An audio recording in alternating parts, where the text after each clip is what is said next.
যার একটা হাত নাই সে বুঝে হাতের কত দাম। আপনার হাত আছে 5টা আঙ্গুলির মধ্যে, যদি একটা আঙ্গুলি না থাকে তাহলে আপনি বুঝতে পারবেন একটা আঙ্গুলের কত দাম। যদি 4টা আঙ্গুল আপনার থাকে, একটা আঙ্গুল যদি না থাকে, বৃদ্ধ আঙ্গুল যেটা আমরা বলি বৃদ্ধ আঙ্গুল, এই একটা আঙ্গুল যদি না থাকে আপনি কিভাবে ধরবেন, কিভাবে আপনি মুখে ভাত উঠাইতে পারবেন না, খুবই কষ্ট লাগে। তদ্রুপ আল্লাহ রাব্বুল আলামিন ইরশাদ করেন তার কালামে, সূরার নাম সূরা আর-রহমান, একবার নয়, দুইবার নয়, 31 বার আল্লাহ তাআলা ঘোষণা দিলেন কি, ফাবিআইয়ি আলাই রাব্বিকুমা তুকাল্লিবান। আল্লাহ তাআলার কোন কোন নিয়ামতকে অস্বীকার করবা? আল্লাহ অগণিত নিয়ামত আল্লাহ তাআলা আপনাকে দিয়েছেন। আমার কাছে লাগে শব্দ মানে একটু কম, আর একটু কি বাড়ানোর মতো সুযোগ আছে? আর আপনাদের কাছে যদি বোঝা যায় তাহলে থাক। আমার কাছে লাগে যেন শব্দ একটু কম কম লাগে। এই দেখো তো, এটা বোঝা যায় উঠে ঠিক মতো? আর একটু সামান্য হালকা। আপনাদের ওই মসজিদে তো মহিলারা আসে না, এই খুতবা মহিলারাও শোনার দরকার। এই খুতবার আলোচনা কার শোনার দরকার? ছেলে মেয়ে উভয়ের শোনার দরকার। হয়তো আর একটু পিছাই দিলে সুন্দর হবো, একটু পিছাই দেন, আর একটু সুন্দর করে পিছাই দেন। খুতবা শব্দের অর্থ হলো কি ভাই? ভাষণ দেওয়া। এই ভাষণটা কিসের? সৎ কাজের আদেশ, অসৎ কাজের নিষেধ, কল্যাণমূলক কথা বলা, এটাইকে বলা হয় খুতবা। খুতবা এমনভাবে দিতে হয় যেই দেশে যেই মানুষ, যেই ভাষার মানুষ মানুষের সাথে কথা বলে, ওই দেশের মানুষ ওই ভাষায় খুতবা দিতে হয়। আরবে খুতবা দেয় আরবিতে, ইংলিশেও খুতবা দিতে পারবেন, উর্দুতেও খুতবা দিতে পারবেন, বাংলাতেও খুতবা দিতে পারবেন। কিন্তু আমাদের এই দেশের নাম বাংলাদেশ, এই দেশের মানুষ বাংলা কথাই বেশি বুঝে, ইংলিশ, উর্দু, ফার্সি এগুলো কম বুঝে, আরবিও কম বুঝে।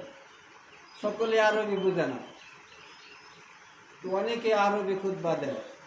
আর খুতবা রাসূল দিতেন 2টা, অনেক মানুষ খুতবা দেয় মসজিদে 3টা। কিভাবে 3 খুতবা দেয়? রাসূল খুতবা দিতেন 2টা, এক খুতবা দেওয়ার পর বসতেন, বসার পর আরেকটা খুতবা দিতেন। আর আমাদের সমাজে আমরা দেখি কোন মসজিদে 3টা খুতবা হয়। প্রথম কিছু বাংলা অনুবাদ করে, তারপর দাঁড়ায় আবার আরবি খুতবা শুরু করে, আবার কিছুক্ষণ পর বসে আবার আরেকটা খুতবা করে। তাহলে 3টাই কি হয়েছে? খুতবা হয়ে গেছে। মেম্বরে দাঁড়ায় যে কথাগুলো বলা হয় এটাকে বলা হয় খুতবা। আর খুতবা কি? ভাষণ দেওয়া। কি ভাষণ? সৎ কাজের আদেশ, অসৎ কাজের নিষেধ, অন্যায় কাজ থেকে বিরত থাকা, সৎ উপদেশ দেওয়া, সকলের শোনা, ছেলে মেয়ে সকলের খুতবা শোনা। তারপরে তাদেরকে আল্লাহ তাআলা খুতবা শুনতে শুনতে একদিন না একদিন তাদেরকে আল্লাহ তাআলা হেদায়েত দিবেন। যারা খুতবা শুনলো না, যারা বাংলা খুতবা দিল না, আরবি খুতবা দিল, মুসল্লিরা বুঝতে পারলো না, তাহলে তাদের খুতবায় কিভাবে মানুষ আমল করব, কিভাবে বুঝবো, কিভাবে তারা হেদায়েত পাইব?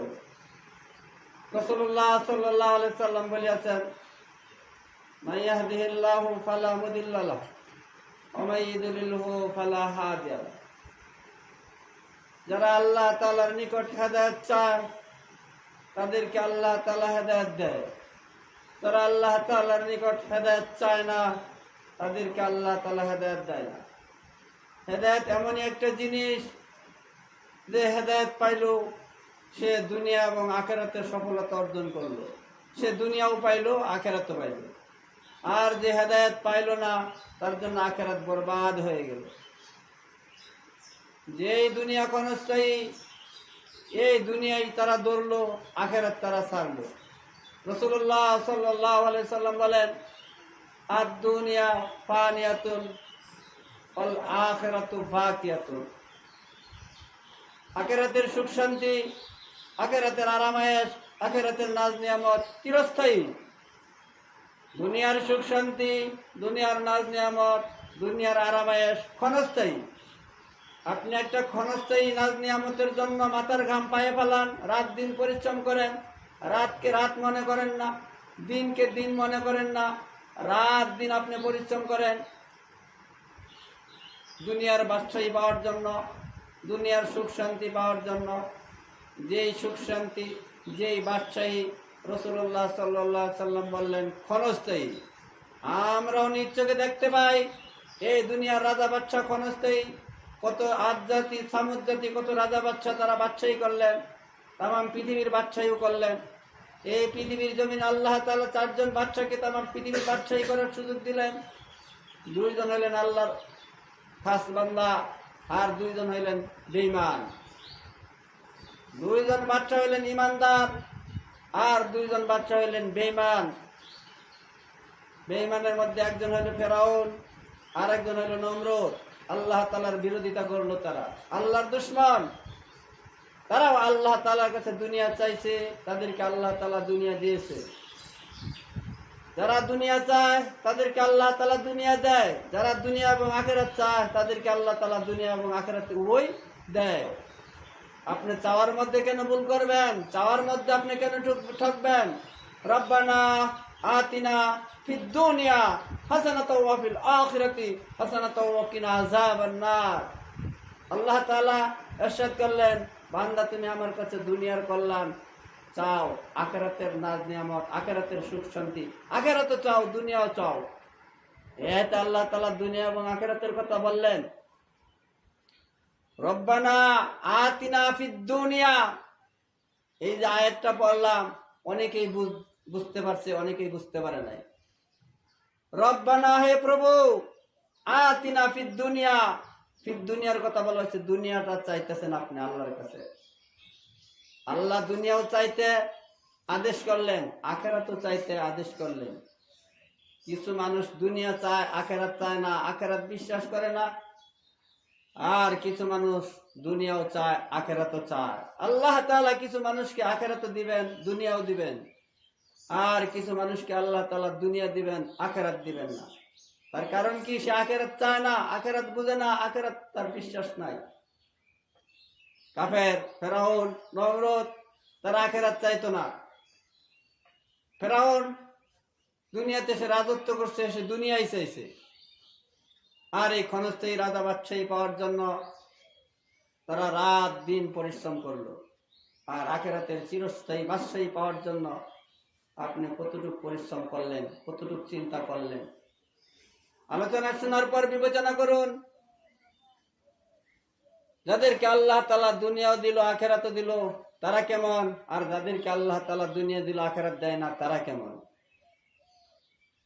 আপনি কি ক্ষণস্থায়ী বাদশাহ হইতে চান, না চিরস্থায়ী বাদশাহ হইতে চান? আপনি কি ক্ষণস্থায়ী সুখী হইতে চান, না আপনি চিরস্থায়ী সুখী হইতে চান? রাসূলুল্লাহ সাল্লাল্লাহু আলাইহি সাল্লাম বললেন, আদ-দুনিয়া ফানিয়াতুন, দুনিয়ার সুখ শান্তি আরামায়েশ ক্ষণস্থায়ী, আখিরাতের সুখ শান্তি আরামায়েশ চিরস্থায়ী। আমরা এক সময় এই পৃথিবীতে ছিলাম না, এখন আছি, আবার একদিন থাকবো না। সূরা বাকারার 28 নম্বর আয়াত ইরশাদ করেন, কাইফা তাকফুরুনা বিল্লাহি ওয়া কুনতুম আমওয়াতান ফাহইয়াকুম সুম্মা ইউমিতুকুম সুম্মা ইহয়িকুম সুম্মা ইলাইহি তুরজাউন। কি করিয়া তোমরা আল্লাহ তাআলার নাফরমানি করো? কি করিয়া তোমরা আল্লাহ তাআলাকে অস্বীকার করো? তোমরা তো একদিন মৃত ছিলে, তোমাদের তো একদিন চিহ্নই ছিল না। তোমরা তো একদিন মৃত ছিলে, তোমার তো একদিন চিহ্নই ছিল না। তোমার বাবা দুনিয়াতে আসার আগে তুমি কোথায় ছিলে? তোমার দাদা দুনিয়াতে আসার আগে তুমি কোথায় ছিলে? তারপরে তোমার দাদা আসলো, তোমার বাবা আসলো, তারপরে তুমি আসলা। তুমি আসার আগে কোথায় ছিলে? তুমি মৃত ছিলে। তোমাকে আল্লাহ তাআলা জীবন দিয়েছে, তোমাকে আল্লাহ তাআলা জ্ঞান বুদ্ধি দিয়েছে, তোমাকে আল্লাহ তাআলা সুস্থতা দিয়েছে, সুস্থতা বড় একটা নিয়ামত। আমরা নিয়ামতের শুকরিয়া আদায় করতে জানি না। যে ব্যক্তি নিয়ামতের শুকরিয়া আদায় করে ওই ব্যক্তিকে আল্লাহ রাব্বুল আলামিন নিয়ামত বাড়ায় দেয়। বলি একবার সুবহানাল্লাহ। এই জন্য ভাই বলি নিয়ামত